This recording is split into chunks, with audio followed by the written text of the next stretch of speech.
Israel ઈરાનની વચ્ચે તણાવ વધ્યો, બંને તરફથી થઈ રહ્યા છે મોટા હુમલા। ઇઝરાયલનો ઈરાનના ચીફ ઓફ સ્ટાફ અલી શાદમાનીને ઠાર કર્યા હોવાનો દાવો।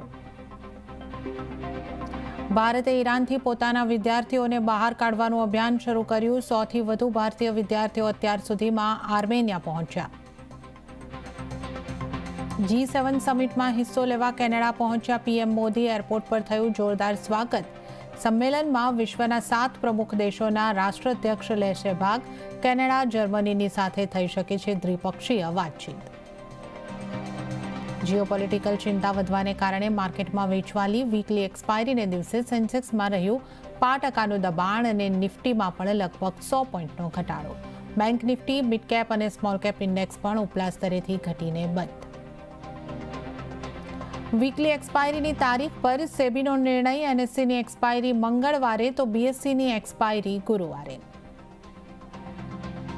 પ્લેન ક્રેશ દુર્ઘટના બાદ એર ઇન્ડિયાની લંડન જતી પહેલી ફ્લાઇટ રદ। આજની ફ્લાઇટને કાલે રીશેડ્યુલ કરાતા યાત્રીઓ રઝળ્યા।